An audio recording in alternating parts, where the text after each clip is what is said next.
Welcome into the Sports Edge, powered by SportsHandicapper.com. I'm Dan Leach, the Squatch.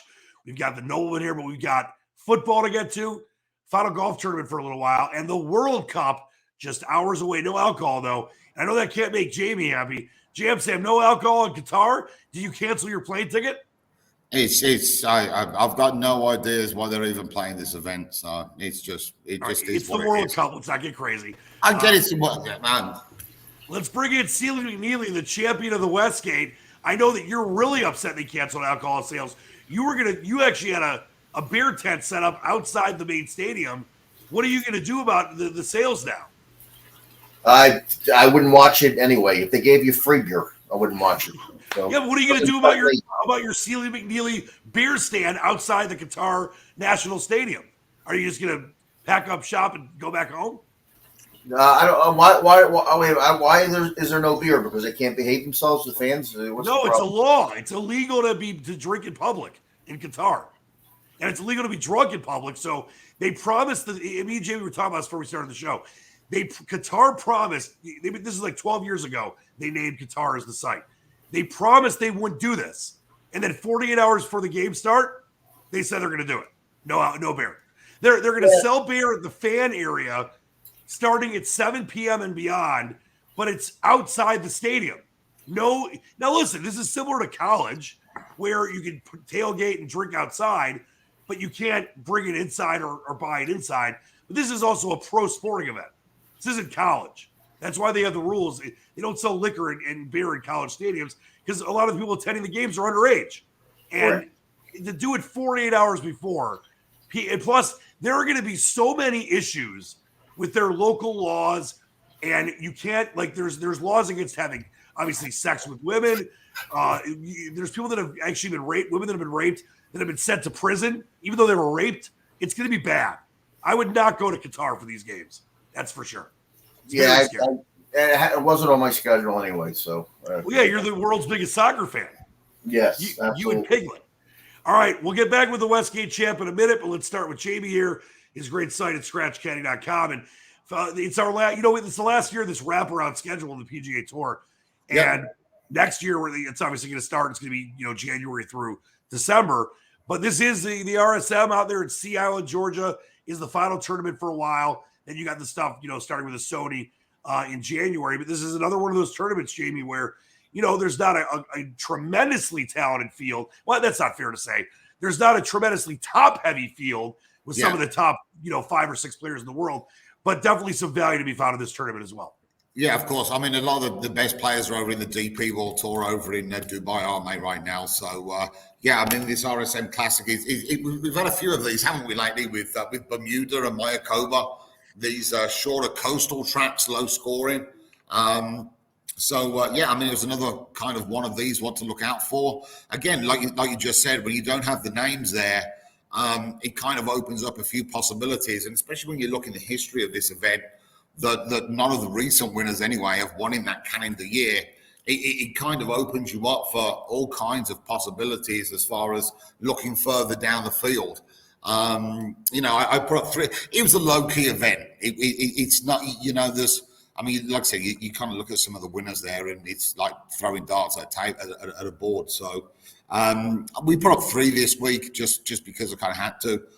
Webb Simpson was the one that's kind of really disappointed me. I saw he missed the cut. Shot 500 yesterday. He was terrible today. Yeah. So but I mean, you kind of look at Webb, and we all know what he's done. He was a U.S. Open champion, won the Players as well. But even though he's not been playing well lately, he still plays well on the courses that suits him.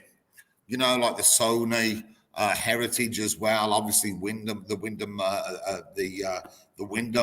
tournament. I put him up there at like 30-1.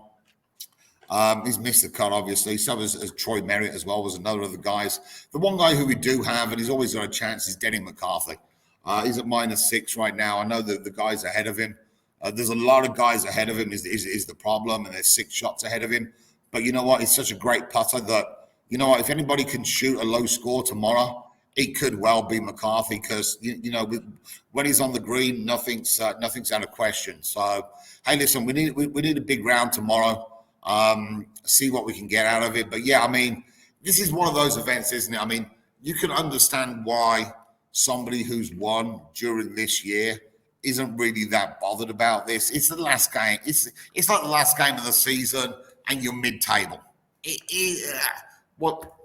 It doesn't really matter as to like kind of what you do. So the one guy who actually did cross off my list was actually Alex Smalley. So I watched him yesterday, 67, 66. He was the one guy who I kind of look at. Joel Damon, he's one over in Corrales. A lot longer golf course, different greens there. But again, I mean, these coastal resort courses, they all kind of lend themselves together. So, and Seamus Power just won Bermuda. He's playing ever so well lately, isn't he? Seamus Power does that. He kind of goes well in spurts. So, I mean, even after a win, he's kind of still up there. Usually when guys sort of have a win on the tour, they'll kind of disappear for a month or two. But, I mean, I think he came third, didn't he, in Mayakoba or Houston last week after he won in Bermuda. He's playing well again now. So, I mean, it's, this, to be honest with you, is wide open. You mentioned, by the way, Danny McCarthy, who finished, with a 70. He was 200 on the day and 600. So you take a look at the top of the leaderboard here as we record on a Friday afternoon. The round's over because they have to finish pretty early because it gets dark in Georgia. Well, also, Dan, they play two courses, right? So they're all teeing off like at 9 Eastern, and half of the field are on one course, half the field are on another. Yep, Seaside and the Plantation course. So you look at Danny McCarthy, and right now he's tied for 28th, and he's 6 off the lead. But you look at the leaderboard, and it's Putnam and it's Harry Higgs, two young guys that I like, but haven't won before. Cole Hammer, I've never even heard of Cole Hammer until this week. And you mentioned Joel Damon, and see Thagala's up there, but it's not like you've got Rory and John Rahm and Matthew Fitzpatrick. As you mentioned, if McCarthy's putter gets hot, he gets goes low, shoots an 8 under, which obviously, no shot today. Guys have shot 8 unders so far in this tournament. 7 unders. There's 9 under there today. Yeah. I mean, if I was to bet anybody and look at anybody in this position, I like this Sahith Theegala kid. Real good player. He's gonna win at some stage, and it really wouldn't surprise me if it's kind of this week. Yeah, no, for sure. He's definitely been. I've taken him a few times. I know you've had him on the list a few times too. So now, what is the key for you as we get ready, obviously, for a little break here? But then things start happening. You got the Sony in January, and you got some stuff leading up to the Players, and then you have the Masters. Do you go into the Jam Sam lab? Do you kind of tweak some stuff, look at some things? What's the plan for you? I mean, I'll just look at all of this year and try and compare it to last year's results. I mean, the one thing that I was kind of disappointed. I mean, I know I took a break this year in the middle of the season when we all had all of this live golf stuff going on, and they're on about taking another 5, 6, 7 players or whatever. So let's see what happens with that. But I think one of the things that I need to do is, during your June, July's, and August, you got to start looking at the top of the betting. Those are the months, in the summer months around the majors. Your Rorys, your Rahms, your Schefflers. That's when you can bet your 50, 60, 80 to 1 guys. But there's a time and a place for that, and I think in the middle of the season, when we're sort of right in the middle of the majors. You've got to sort of start looking at the top of the leaderboard a lot more because, as romantic and great as it sounds and looks before the tournament, betting a 60, 70, 80 to 1 guy, during those months when the players have geared their game up to that time, it's real tough to beat the top of the leaderboard. So I think we'll be a lot more refined as far as, during those times. Maybe a few less players and just increase the staking levels on the players at the top of the leaderboard, whoever that may be at that given time. All right. Well, already a couple winners so far in this beginning of the season for you. Please check out scratchcaddy.com. It's going to obviously have a lot of great information for you going forward. And I just want to say, Dan, as well, I mean, I know this season hasn't been the greatest, but we are still positive this year. So that's 4 positive years of winning money. that we've done on this. So I mean, I would go around the world, and I would be hard pressed to find. Maybe I'm sure there's a few that are positive there are out there, in the entire world. But I know, I mean, I obviously, like you, I follow you implicitly, of course, and I think I'm pretty decent at golf myself. I'm not as good as you, but I look at a lot of other things because I want to see what people are doing and what people are, kind of backing up picks that we have or whatever. And most guys are way, way negative. Yeah. And they take sometimes 7 golfers a week. Yeah, it's real tough. I mean, you got to be selective. I mean, I see these guys putting up 10, 15 golfers, and it's ridiculous. And you just sort of like throwing a net out and seeing how many fish you catch. So it's we'll see how that goes. But we're positive again, which is the main thing, regardless of what happens this week. And we'll just carry on. And like I said, we got the Hyundai Tournament of Champions. That was that crazy event won by Cameron Smith last year at 34 under or whatever it was. And we'll come up with something for that, and we'll even get some major parlays going as well. We'll try and get some picks for the majors and the players, and we'll throw that out to everybody as well, so you can see if you can hit a game, a life-changing parlay on the four major winners and the players. I love it. All right, before we get to Sealy McNeely, I know you're not going to watch it, but you still can give me a pick here. What are we doing? Give me one favorites pick and one value pick for the World Cup that I'll give mine. Argentina, I cannot see. I think Argentina are a real good bet for this year. I mean, look at the weather. I mean, I was watching the England training camp today, and the temperatures are ridiculous. Two bets that I'll probably look for. Qatar have bought everything else and do what they want in this World Cup. So it wouldn't surprise me if Qatar have bought the Ecuador Football Association. So Qatar to beat Ecuador on Sunday, and then let the whole world erupt into anger because it's all fixed. And also the other game is Ghana versus Uruguay are in the same group. Now, it's an absolute nothing game to a lot of people. But I don't know if you remember, I think it was the last World Cup or whatever, that there was a spot for the quarterfinals or something, and Ghana played Uruguay.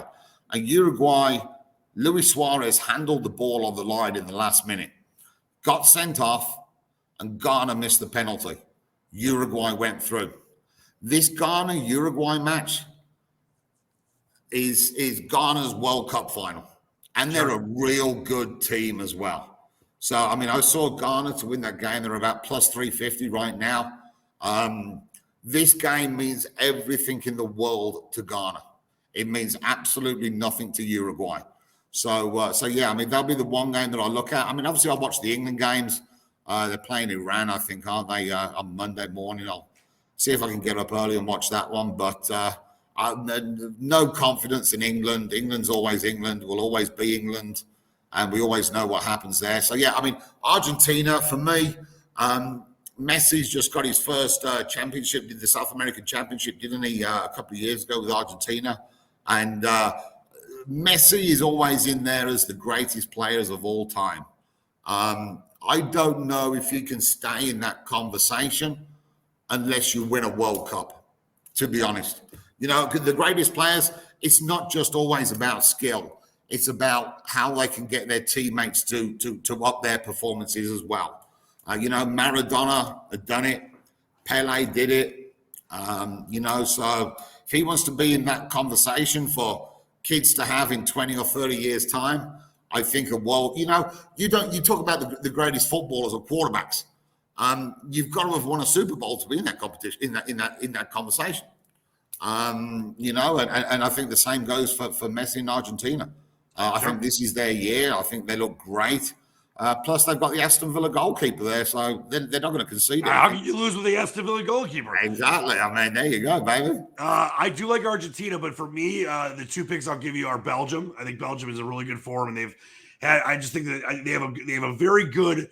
I think they have good momentum going into this tournament, and they're 12-1. I mean, obviously Brazil's the favorite. France, you mentioned Argentina, but I like Belgium. I think they're going to be able to score a lot of goals. And I know you might think I'm crazy by saying this. It's the greatest team that I think the United States has ever sent to the World Cup. I think taking the U.S. to make the quarterfinals. I know it's not every sportsbook offers that, but taking them to make the final 8, I think you can get it at like 25 to 1 or something like that. I think the U.S. has a great chance. I think they can at least be top 2 in their group, and then based on who they play. I like the Pulisic and others. This team is the best young team the U.S. has ever sent. It would be real good. It would be real good for football worldwide for the US to get through the group and to put in some good performances and to go, get out the group and get past the, get into the quarters or like I said, the last 16. So yeah, I mean it's going to be U.S. and England. Group B is going to be the U.S. Wales and Iran aren't going to be the top 2 in that group. I'd be shocked. Yeah, well, I mean, put it like this. I think that the winner of Group B, which is the USA group, plays the winner of Group A, right? Which, let's face it, on paper that looks like Holland. So it looks like USA. You don't think Qatar is going to get out of there? Well, hey, listen, would it surprise you if Qatar win every game? Qatar's not getting out of any group. It would be the most ridiculous thing ever. If you can pay FIFA, if you can pay off FIFA, you can definitely pay off Ecuador, Senegal, and the Netherlands. All right, Jamie, stick around. We'll get back with you a little bit. Let's get to Sealy McNeely. The Westgate champ is here. His amazing site is sportshandicapper.com. Who do you got for the World Cup? You taking Qatar? I'll go with Jamie and go with Argentina. Yeah, Argentina's a solid pick, but I definitely think people should take the U.S. to make the quarterfinals or even the semifinals at like 45 to 1 or whatever it is. They're 100 to 1 or more. They're not going to win it. But this is the best team I think the U.S. has maybe ever sent, especially in this modern era in the last 30, 40 years, especially since the World Cup was here in the U.S. in 94 and it's coming back. Sealy, let's get to some college here. First off, before we get into anything, because we're getting to it here, we're getting to the end of the regular season and the conference title games in the bowl season where you're a master of the bowl season. I will be in Columbus next week. Tickets are going for $1,300. I have 6 of them if you want to buy one. I'll give it to you for face value. Do my Wolverines, I mean, you're obviously a completely objective. Not that I can't be objective, but I'm a huge Wolverine fan. Do you think my Wolverines can beat Ohio State? And if they do, are they good enough to win it all? I think Ohio State's going to win it all. I don't think Michigan can beat them. You're not worried about Henderson and the other running back getting hurt for the Buckeyes? Nah, they got too many good receivers. They do, but listen, Michigan's got a guy named Blake Corum, who has, if they beat Ohio State next week, I think will win the Heisman. And Michigan's defense is starting to play better. I mean, listen, the Buckeyes have beaten the Wolverines in Ann Arbor in many games where the Wolverines should have won. It hasn't happened nearly as much in the last 30, 40 years in Columbus. And this is, I think, the biggest Ohio State-Michigan game since 97. Last year's was probably the biggest since 06. And those 4 are the 4 biggest in 30 years, maybe. I think if Blake Corum has a big day, Michigan can win. I really do.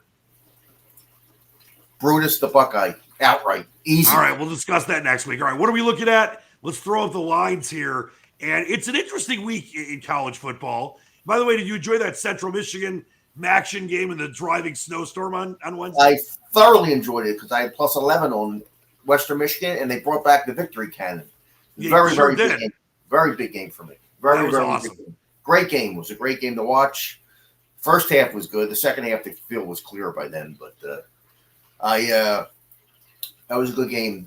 The victory cannon's back with Western Michigan where it belongs. You got to love the victory cannon. All right, what are we looking at for college?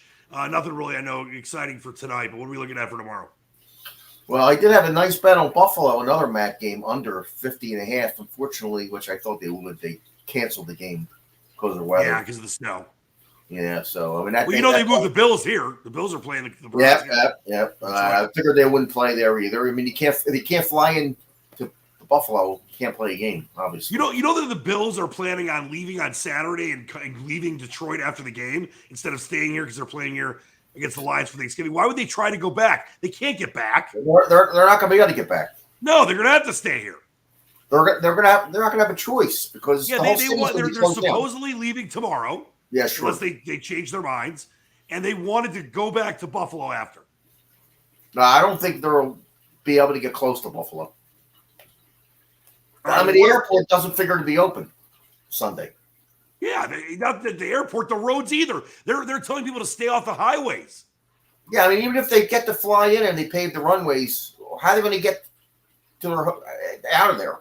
I mean, they're expecting 4 feet of snow. It's kind of 4 to 6 feet of snow. It's nuts. Yeah, we already have like a foot here, and it's nothing. Yeah, I I think they'll end up staying in Detroit. And they're not a better city in the country. Not a better city. It's the best. They got great restaurants here. We can go out on the town, the casinos. It's almost right up there with Philadelphia. It's perfect. It's close. Philadelphia's a lot of crime, though. Yeah, close.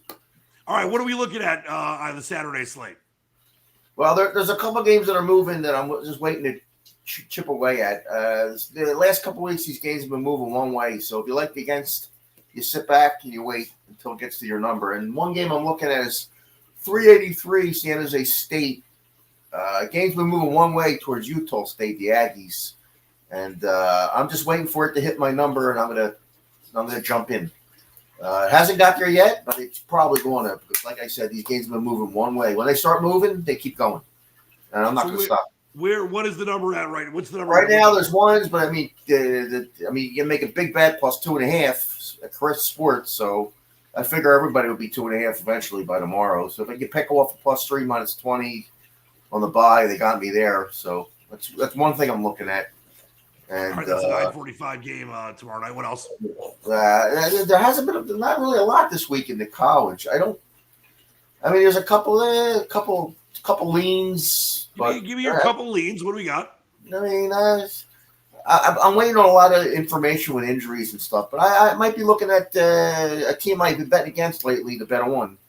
I haven't decided. I might bet at Arkansas State before 19 if it goes up a little bit more against Texas State. Yeah, but right now we're seeing 5.5s and 6s. Yeah, I went from 4 to 6. If it goes up a little more, I might be jumping in.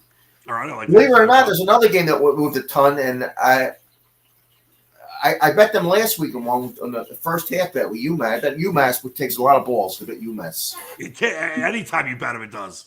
Yeah, they covered easy last week. I was going to come back with them this week against Texas A&M, that juggernaut offensively.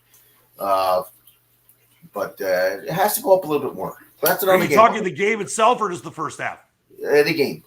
Yeah, because right now we're seeing 32.5. So you thinking maybe if it goes to 34 or 35?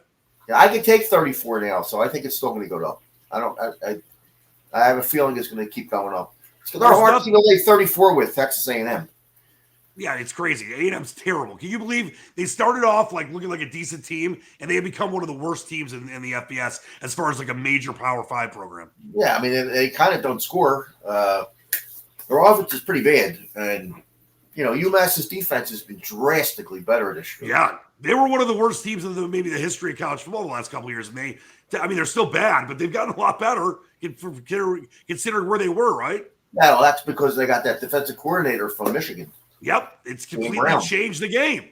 Changed the team, Dan Brown. Fire up the Minutemen. Well, Dan Brown was always good when he was at Boston College or at Michigan in games that didn't matter. It was the games that matter where his defenses were awful. Yeah, he's doing a pretty good job for an older fella. Yeah, Massachusetts, giving hope for the old guys. All right, let's take a look at NFL. And obviously, as we mentioned, that Buffalo game. Were you thinking about maybe betting that under if they were going to keep the game there? Obviously, it's went from 42 to 49 or whatever because the game's in Detroit in a dome now. But that game was never going to happen in Buffalo. No, well, first of all, the weather wasn't supposed to be bad on Sunday. The reason they canceled it is because nobody can get there. Right. It's going to be cleared up on Sunday. I thought that there's still a chance it could be snowing during the game, though. Their forecast where it was going to be stop snowing in the morning. Yeah, because the lake effect snow can obviously always change. Yeah, so I never got involved with that total, and it's tough to get involved with those totals because you could bet a bunch of different places, and you could have a bet if it gets canceled and moved somewhere. You cannot have a bet. All the sportbook rules are different. Yep. It's really tough to get involved with those games because you're screwed if you went under 45 and your bet counts. Well, guess what? Yeah, most of the at least the legal apps here. I mean, I know it's different offshore based on the sports book, but I think as far as I know, all the top ones, if you make a bet and a game is moved, your bet is void. Yeah, well, that's most places, which is the way it should be. Some places offshore, I know it's not the rule. Right, so you went under 45, you think you're stealing something, and went down to 41, and now it's 50. Right, it's a guessing game. All right, what are we looking at? NFL, interesting matchups this week. Yeah, I'll tell you, I'll throw a game out there that people are going to think I'm nuts. I like the Cowboys this week against Minnesota. I know Minnesota's 8-1. They've won 8 games in a row. They're probably the worst 8-win team in the history of the NFL. Yeah. Looking at and they should have won last week. That Buffalo game was ridiculous. And that's how they win. They won 7 one-score games in a row. Yeah. Do you think that it's interesting though? I mean, obviously this is, I think, due to people like you and Sharp Action. Minnesota should be favored in this game. I mean, as far as based on what they did last week and the fact that, their record and all that stuff, and Dallas lost to Green Bay. Dallas is favored on the road in Minnesota, with Minnesota coming off that crazy. And obviously it's a letdown type situation, but that's the wrong line. It should be Minnesota -1.5. Yeah, they're telling you. The line's telling you there. I mean, it's a it's a total sharp bonanza. I mean, I think Dallas is definitely the play there, and Minnesota, like you said, probably the worst 8-win team that we've seen. I can't believe I thought they were going to be a third place team behind the Lions in the NFC North, because I don't think they really had done much. But Kirk Cousins looked like the second coming of Joe Namath in that last quarter and a half or so in overtime against Buffalo. And for whatever reason, I mean, Justin Jefferson's the truth, obviously, but the Vikings defense at times has played better than I thought it would. But yeah, that's a perfect spot for Dallas. I don't think anyone would think you're crazy, because Dallas is definitely, it's situational betting. And to me, this is a perfect spot. Take a Dallas team off a loss, Minnesota off a ridiculous win. They barely got it, overtime, all that stuff. I like Dallas there. Yeah, I'm all over Dallas this week. All right, what else are we looking at? Probably going to bet the Saints. I was hoping they'd say Stratford's playing, which he is, so I'll get a better number than 3, which is 2.5 now. I think the Rams I told you the Rams weren't going to make the playoffs all year, and they're not. Pretty amazing. They're both teams are playing like shit. It's a tough game. New Orleans is still banged up too. But I'm so anti-Rams. I think they're just done. And I think the Saints actually at home with Taysom Hill. Dalton's not playing bad. Their defense has played well. They've been a pretty interesting team to watch, and they've come back in some situations, especially against the Seahawks recently, where they were down and they were able to find a way back. Whether they won or lost the game, they obviously have fight. A game that's interesting to me. There's 2 that I want to ask you about. First, the Jets in New England. We talked about this last time when the Jets played them at home. Obviously, it didn't work out for the Jets. I thought it was a decent spot for them. This time, Jets on the road, getting the 3 and a hook. Weather's not going to be crazy, but it's going to be chilly, obviously. I think the second time around, Robert Saleh might be able to get it done here. Yeah, the problem that I'm a little afraid of the quarterback for the Jets. They had his number the last couple times. Oh, yeah. Last year, this year. I mean, he was throwing to ghosts. I mean, it was like he was just throwing to the wrong color. I mean, I don't know. Scares me a little bit, that game, but I do think. Well, and the Patriots Belichick owns the Jets. What is it, like 18 of 20, whatever it is. Yeah, I mean, it's something tells me that 3 and a hook's going to come into play, and it's going to be either a Jets win though, or maybe they lose by 2 or 3 and you cover. But you're right. I'm not saying this is like a juicy game to jump on, but I think second time around, and you're right about the Zach Wilson stuff. I think Saleh maybe has a better game plan, because at home they look terrible.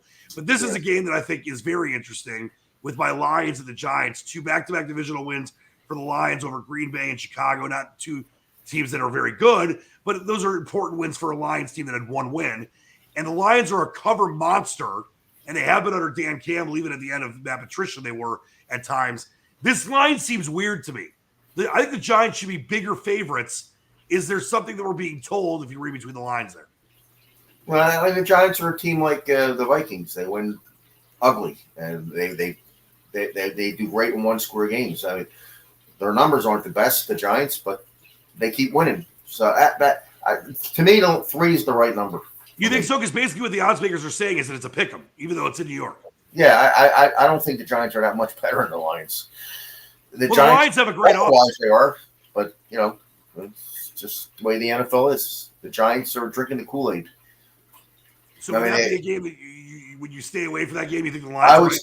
I would lean to the Lions, but I would probably stay away from that game. All right, give me one more you're looking at, or one more that you're going to try to hammer. I'm going to hammer teasers with Frisco against Arizona Monday night in Mexico.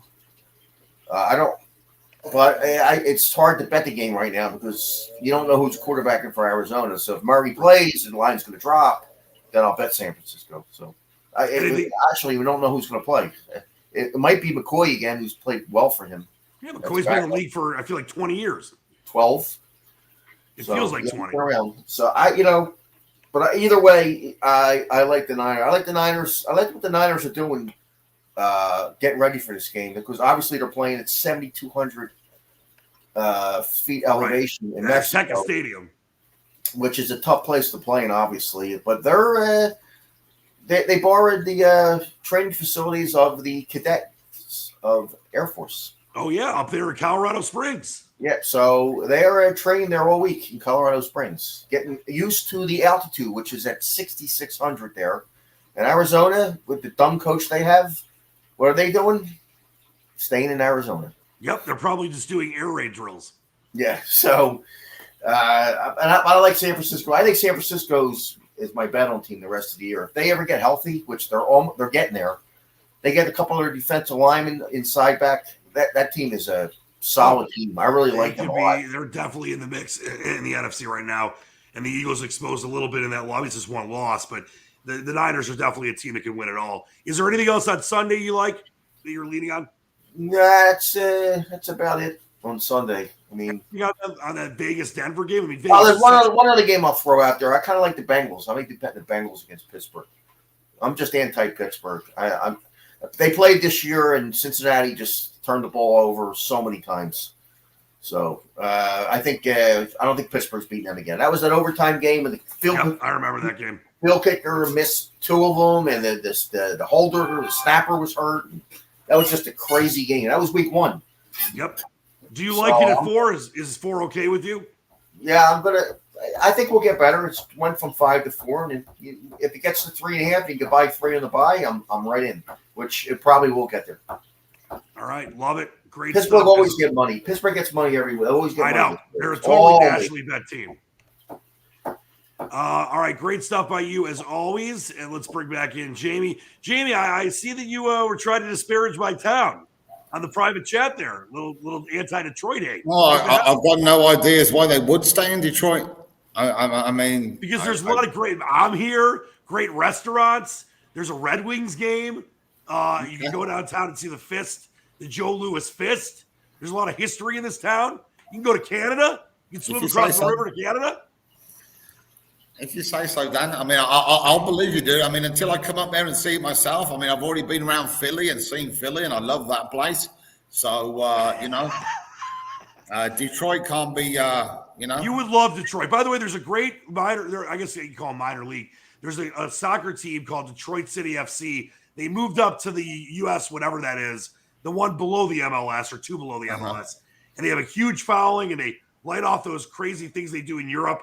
With the what are those things called? The flares. Yeah, they light flares off and they chant. It's crazy. I mean, the one thing I would like to do would be go and take in one of a Flint Tropic game. You know. Yeah, well, listen. What's his name is a highfalutin player. All right, Steele, I think is taking out all 5 of his dogs right now. Give me your parting shot, Jamie. No, I mean, like I said, it's the World Cup, greatest sporting event in the world. And let's hope it's a great World Cup. There's plenty of goals. There's plenty of great games, and that none of the off the field shit sort of takes away from that, because it truly is a global game and a global event. I mean, I always kind of find it quite funny when all the American athletes say we're going to shock the world. The rest of the world don't really care about a lot of shit in America. But this is a truly global game. It is. It's the best. I love corners, it. And hopefully it can bring people together and whatever, and we can have a bit of enjoy some sport and a bit of calm rather than worrying about all of the rest of the crap that's going on in the world, right? And then you can come and see Jackie Moon play for exactly, dude. That's all I want, baby. Give me 6. Seal. Let's get tropical. Are your dogs okay? I had to let them out. Yes. All right. What's your parting shot on this? Parting shot is the only thing good about Detroit is Eminem. Eminem. There's a. How about Motown? How about Bob Seger? Not a Motown guy. Eminem. How about Bob Seger? Who? You know who Bob Seger is? Oh, him? That geezer? Yeah. Oh, all right. Give me your parting shot. Eminem. Eminem's your parting shot. That's my parting shot. I'll take it. For me, it's snowing here. It's probably. Is it snowing in Philly? No, cold, not snow. All right, I know. And Jamie's like sweating his balls off in 90-degree Costa Rica weather. Yeah, we got some pancakes going on. I like pancakes. The snow, not those kind. The Not snow these. is majestic. Yeah, it sucks at times. And if you're in Buffalo, you got to be careful. But it gives you this great feeling of majesty. And you got to be grateful because it's cold for a few months. And yeah, it sucks, but it makes those warm months that much better. I mean, Jamie gets it year round, but Seal and I don't. So let's not forget that snow can be annoying, but it also is beautiful. All right, it's going to do it for us today. For Sealy McNeely, for Jamie, I'm the Squatch. Thank you so much for watching. Keep reaching the stars. Believe in the dream. Until next time, so long. Sports Edge out.